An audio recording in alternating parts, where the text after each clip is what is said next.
حسین ڈھول بجانے سے راضی نہیں ہوں گے، حسین مروجہ تعزیہ داری کرنے سے راضی نہیں ہوں گے، حسین 10 محرم کو میلہ لگانے سے راضی نہیں ہوں گے، حسین میلے کے اندر یہ جو عورتیں اور مرد ایک ساتھ آ کر کے شاپنگ کرتے ہیں، یہ جو شاپنگ ہوتی ہے، کھانا پلانا ہوتا ہے، ان چیزوں سے حسین راضی نہیں ہوں گے۔ میرے عزیزو یاد رکھنا، حسین راتوں میں گشت کرنے کے بعد میں جو ڈھول بجائے جاتے ہیں، پورے محرم کے مہینے میں ڈھول بجائے جاتے ہیں، اس سے حسین راضی نہیں ہوں گے۔ حسین راضی ہوں گے، اس وقت راضی ہوں گے جب آپ ان کے بتائے ہوئے راستے پر چلو گے، آپ نمازوں کی پابندی کرو گے، آپ نیک اعمال کرو گے۔ امام حسین رضی اللہ تعالی عنہ کے نام سے آپ مدرسے تعمیر کرواؤ گے، مسجدیں تعمیر کرواؤ گے، غریبوں کی لڑکیوں کی شادیاں کرواؤ گے۔ جن پیسوں کو تم ڈھول تاشوں میں برباد کر دیتے ہو، تعزیہ داری کرنے میں برباد کر دیتے ہو، انہی پیسوں سے حسین کے نام سے تم اگر غریبوں کی لڑکیوں کی شادی کروا دو،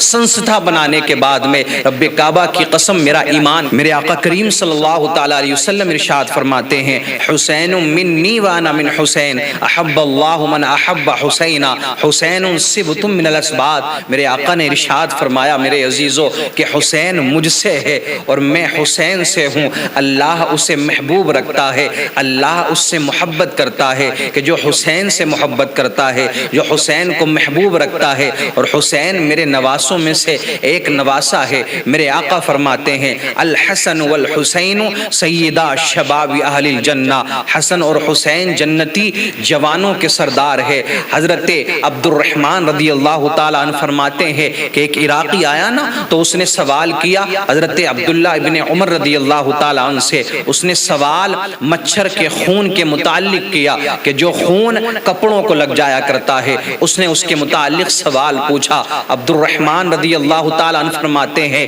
کہ حضرت عبداللہ بن عمر رضی اللہ تعالیٰ عنہ نے فرمایا کہ دیکھو یہ عراقی سوال کرتا ہے، مچھر کے خون کے متعلق یہ پوچھتا ہے، حالانکہ انہوں نے ابن رسول صلی اللہ تعالیٰ علیہ وسلم کو قتل کر ڈالا۔ اللہ اکبر کبیرہ۔ میرے آقا ارشاد فرماتے ہیں ان الحسن والحسین ہما ریحانتایا من الدنیا، کہ دنیا میں واقعی حسن اور حسین میرے دو پھول ہیں۔ تو میرے عزیزو آقا کریم صلی اللہ تعالیٰ علیہ وسلم اپنے پیارے نواسے حضرت امام حسین رضی اللہ تعالیٰ عنہ سے بڑا پیار فرمایا کرتے تھے، اپنے پیارے نواسوں سے بڑی محبت فرمایا کرتے تھے۔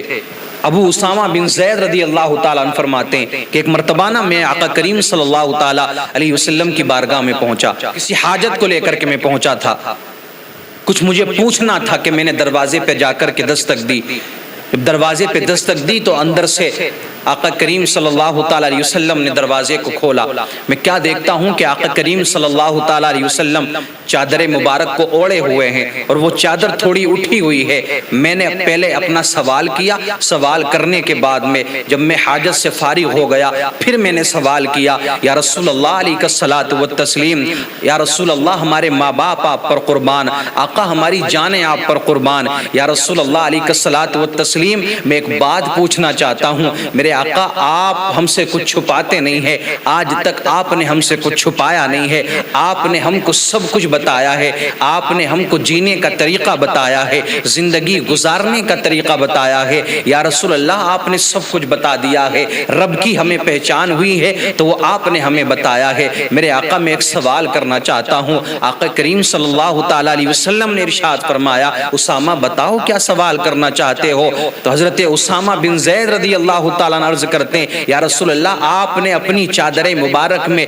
کس چیز کو چھپا رکھا ہے؟ اللہ اکبر کبیرہ۔ جب یہ سوال کیا نا حضرت اسامہ بن زید رضی اللہ تعالی عنہ نے تو میرے آقا کریم صلی اللہ تعالی علیہ وسلم نے اپنی چادر مبارک کو ہٹا دیا۔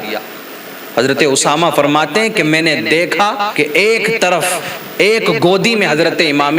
حسن رضی اللہ تعالیٰ عنہ ہے اور دوسری طرف حضرت امام حسین رضی اللہ تعالیٰ عنہ ہے کہ جن کو میرے آقا کریم صلی اللہ تعالیٰ علیہ وسلم نے اپنی چادر مبارک میں چھپا رکھا ہے۔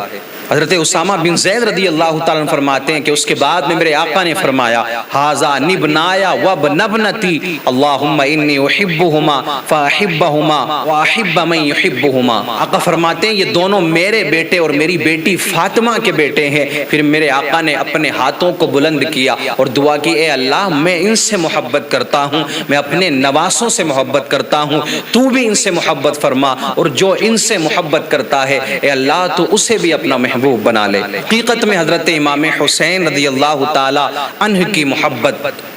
صرف امام حسین کی محبت نہیں ہے، بلکہ جس دل میں میرے آقا حسین کی محبت ہوتی ہے نا، پیار ہوتا ہے جس دل میں، اللہ کے رسول صلی اللہ تعالیٰ علیہ وسلم کے اہل بیت سے جو محبت کرتا ہے، نبی کے نواسوں سے جو پیار کرتا ہے نا، حقیقت میں وہ اللہ کا محبوب بندہ بن جایا کرتا ہے۔ ایک روایت میں آتا ہے کہ آقا کریم صلی اللہ علیہ وسلم ایک روز اپنے حجرے سے اس حالت میں باہر تشریف لائے کہ آپ کے ایک کاندھے پر حضرت امام حسن رضی اللہ تعالیٰ عنہ تشریف فرمائے، دوسرے کاندھے پر حضرت امام حسین رضی اللہ تعالیٰ عنہ تشریف فرمائے۔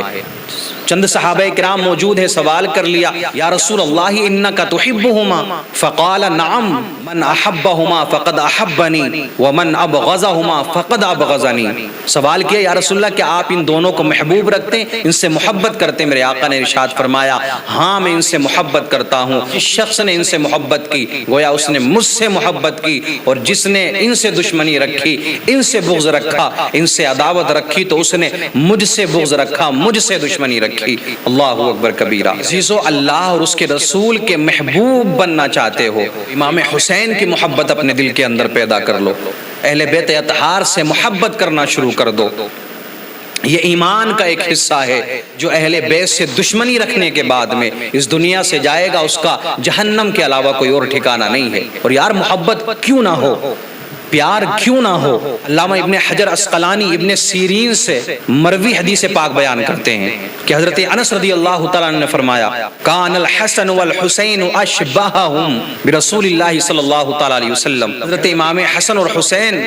میرے آقا کریم صلی اللہ علیہ وسلم سے سب سے زیادہ مشابہ تھے۔ اور یار پھر پیار دیکھو، محبت دیکھو میرے آقا کریم صلی اللہ علیہ وسلم کی اپنے نواسے سے۔ مانا سیدہ عائشہ صدیقہ رضی اللہ تعالی عنہا کے حجرے سے باہر نکلے اور آپ اپنی بیٹی سیدہ فاطمہ کے گھر کی جانب بڑھے، تو آپ نے کیا دیکھا کہ امام حسین رضی اللہ تعالی عنہ کے رونے کی آواز آ رہی ہے۔ آپ کے کانوں میں یہ آواز پہنچی نا، تو آپ نے اپنی بیٹی سے کیا فرمایا؟ لم تعلمی ان بکاءہ یؤذینی، فاطمہ تجھے معلوم نہیں ہے کیا، تو نہیں جانتی ہے کہ مجھے حسین کے رونے سے تکلیف ہوتی ہے؟ اللہ اکبر کبیرہ۔ میرے عزیزو، جس نواسے کے رونے سے میرے آقا کو تکلیف ہوتی ہو، جب اس نواسے کی گردن پر چھری چلائی گئی ہوگی، اس نواسے کو ستایا گیا ہوگا، اس نواسے پر کھانا پانی بند کر دیا گیا ہوگا، پریشان کیا گیا ہوگا، تب میرے آقا کریم صلی اللہ تعالی علیہ وسلم کو کتنی تکلیف پہنچی ہوگی۔ حضرت سلمان رضی اللہ تعالی روایت کرتے ہیں کہ آقا کریم صلی اللہ علیہ وسلم نے حضرت امام حسن اور حسین کے لیے کیا فرمایا؟ جس شخص نے ان دونوں سے محبت کی گویا اس نے مجھ سے محبت کی، اور جس نے مجھ سے محبت کی اللہ اسے اپنا محبوب بنا لیتا ہے اور اسے مرنے کے بعد میں جنت نعیم میں داخل فرمائے گا۔ جس نے ان سے بغض کیا، ان کو ناراض کیا، ان کی دشمنی لے کر کے دنیا سے گیا، ان سے بغض رکھتا تھا تب اس کا انتقال ہوا، تو گویا اس نے مجھے ناراض کیا، اور جس نے مجھے ناراض کیا اس نے اللہ کو ناراض کیا، اور جس نے اللہ کو ناراض کیا اللہ اسے جہنم میں داخل فرمائے گا۔ تو یاد رکھنا میرے عزیزو، اللہ کو راضی کرنے کا ایک راستہ یہ بھی ہے کہ امام حسین رضی اللہ تعالی عنہ کو راضی کرو، کیونکہ جب حسین راضی ہوں گے، حسین کے نانا راضی ہوں گے، حسین کے نانا راضی ہوں گے تو اللہ راضی ہوگا، اللہ راضی ہوگا تو اللہ جنت عطا فرمائے گا۔ میرے عزیزو یاد رکھنا، حسین ڈھول بجانے سے راضی نہیں ہوں گے، حسین مروجہ تعزیہ داری کرنے سے راضی نہیں ہوں گے، حسین 10 محرم کو میلہ لگانے سے راضی نہیں ہوں گے، حسین میلے کے اندر یہ جو عورتیں اور مرد ایک ساتھ آ کر کے شاپنگ کرتے ہیں، یہ جو شاپنگ ہوتی ہے، کھانا پلانا ہوتا ہے، ان چیزوں سے حسین راضی نہیں ہوں گے۔ میرے عزیزو یاد رکھنا، حسین راتوں میں گشت کرنے کے بعد میں جو ڈھول بجائے جاتے ہیں، پورے محرم کے مہینے میں ڈھول بجائے جاتے ہیں، اس سے حسین راضی نہیں ہوں گے۔ حسین راضی ہوں گے اس وقت راضی ہوں گے جب آپ ان کے بتائے ہوئے راستے پر چلو گے، آپ نمازوں کی پابندی کرو گے، آپ نیک اعمال کرو گے، امام حسین رضی اللہ تعالیٰ عنہ کے نام سے آپ مدرسے تعمیر کرواؤ گے، مسجدیں تعمیر کرواؤ گے، غریبوں کی لڑکیوں کی شادیاں کرواؤ گے، جن پیسوں کو تم ڈھول تاشوں میں برباد کر دیتے ہو، تعزیہ داری کرنے میں برباد کر دیتے ہو، انہی پیسوں سے حسین کے نام سے تم اگر غریبوں کی لڑکیوں کی شادی کروا دو، سنستھا بنانے کے بعد میں رب کعبہ کی قسم میرا ایمان کہتا ہے، میرا عقیدہ کہتا ہے کہ بروز قیامت آقا حسین رضی اللہ تعالیٰ عنہ اپنے نانا جان سے کہہ کر ہمیں جنت میں داخل کروا دیں گے۔